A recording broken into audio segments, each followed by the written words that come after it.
Ring, ring.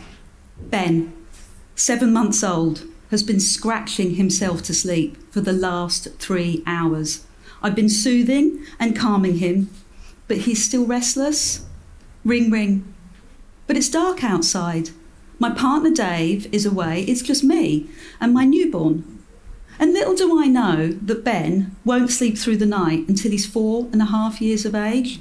His eczema is debilitating. Later he'll tell me, Mummy, no one will hold my hand at playgroup. Ring, ring. Hello? Hi, Adele. It's Colin. Can we go over a few things for tomorrow's meeting? I'm still in the office. I'd like to tell you that late night call was a defining moment for me. I'd like to tell you that it stopped me in my tracks as I suddenly realised the competing priorities in my life. But I didn't. Why? Well, like Colin, I'm a Gen Xer. And that phrase, I'm still in the office, that was our badge.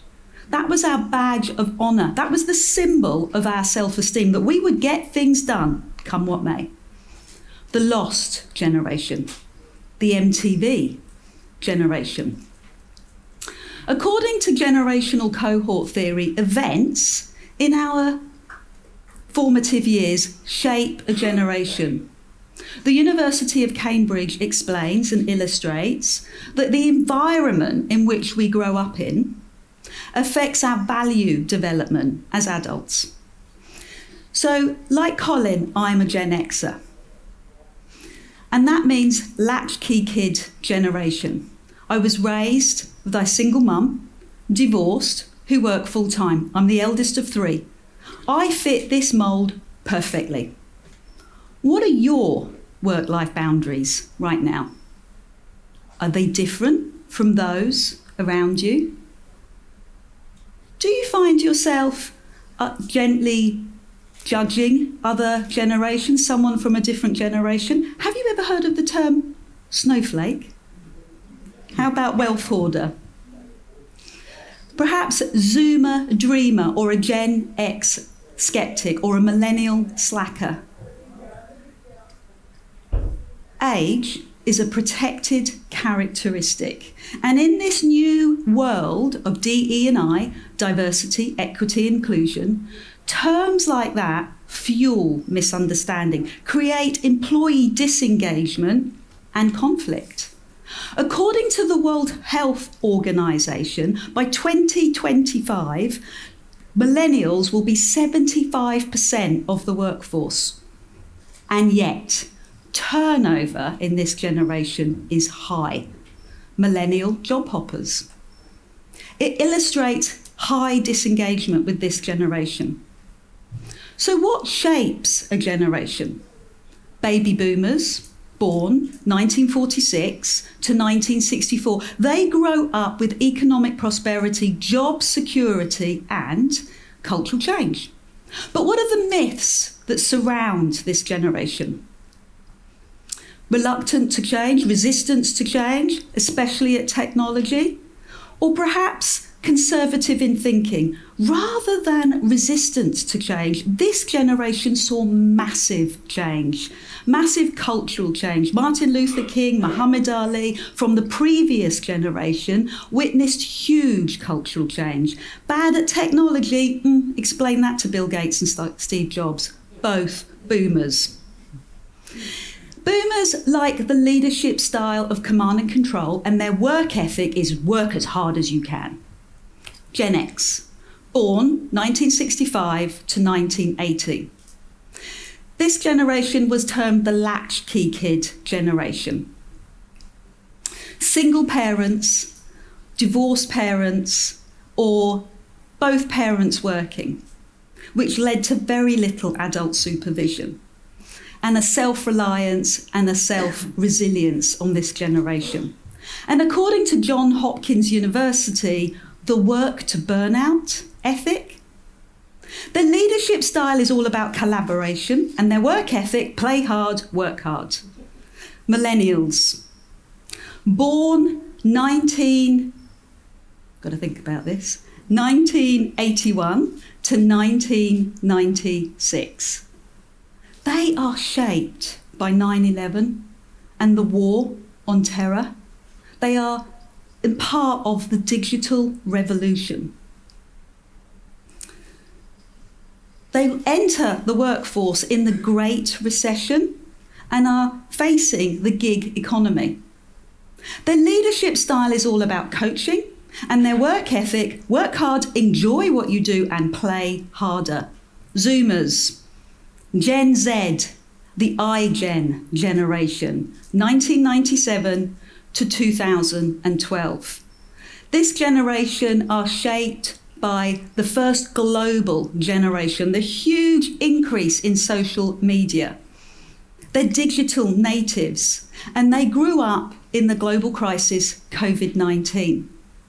They are acutely aware of global distress, like the environmental crisis. McKinsey calls this group, this generation, the generation of truth, exploration, and identity, or lack thereof.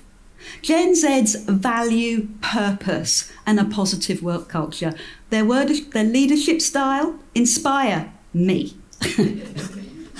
Gen Alpha, the screen agers, the glass generation, all brought up with the introduction of AI. So how do we break down the communication code when we're talking amongst the generations? What myths do we need to bust? In my work with organisation, I hear common myths, including the effort paradox. So you'll often hear older generation giving the younger generation labels like they're unwilling to do the work, only sticking to their contractual hours. And yet, millennials are working harder than ever. The phrase, side hustle culture, just to pay the mortgage. So rather than talking about the work and the hours, why don't we change the conversation? Why don't we talk about the impact of the effort or project results? Why don't we talk about seasonality to work or work sprints, 3, 6, or 9 months? The other myth that I hear is the reward conundrum. So dangling that carrot of monetary reward and a long-term career, it actually unmotivates the younger generation. They feel undervalued. Instead, why don't we talk about, well, Deloitte tells us, why don't the millennials are much more rewarded by meaningful work and work that aligns with their personal and societal goals. And Gen Zs, they're rewarded by positive work culture. The third myth that I hear is the fast track. They want it all now. They want the promotion without the hard work. They won't take feedback. They won't even turn up in the office. The older generation reminisce about that steady climb up through the corporate ladder, and they hear this impatience as entitlement. How about we step up? How about we become more nurturing as leaders? How about we become the parent leader? Oh, controversial. How about we call it leader as teacher? When the leader is a teacher, when they actually get involved in the professional development of their employees, they are rewarded with motivated and loyal staff. Leaders hold the key. In this generation, making sure everything feels inclusive, a leader has to be aware of their own bias. They have to act authentically so that everyone feels valued and heard. Harvard University calls this the 3 A's of inclusion: awareness, authenticity, and accountability. Generational diversity expands our knowledge. With the AI world of knowledge, knowledge is no longer coming down the generations step by step or flooding down like a waterfall. Knowledge is coming through like an AI water whirlpool, fast moving. And in this brave new world, we need to be embracing the past and looking for future possibilities. The other generational diversity advantage is knowledge sharing. So the older generation are fantastic at offering advice on management skills and industry trends, and the younger generation, brilliant at innovative ideas and tech proficiencies. Keeping critical information within the business, in this knowledge sharing programs, means that that information stays with the business when an employee leaves or retires. Generational diversity also helps us to avoid groupthink. We all have this ability to have this innate belief that we share the same knowledge. It gives us value, it gives us kinship with groups, but that doesn't help us think creatively. And in this world of AI, we need creativity. Leading companies show us that D&I, diversity, equity, inclusion, actually helps decision making. It helps innovation and it retains staff. The paradox here is that we all want the same badge. We all want the badge of appreciation. We all want to feel that we have impact in what we do. Harvard University, again, says that generational differences are real, but they are not significant predictors of motivation or workplace behaviour. Embracing the future together. Brené Brown talks about generational transition.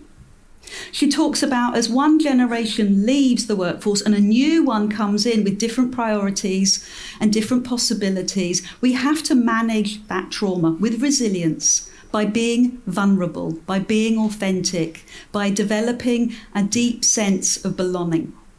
And this was illustrated by Brian Chesky, the CEO of Airbnb during the pandemic.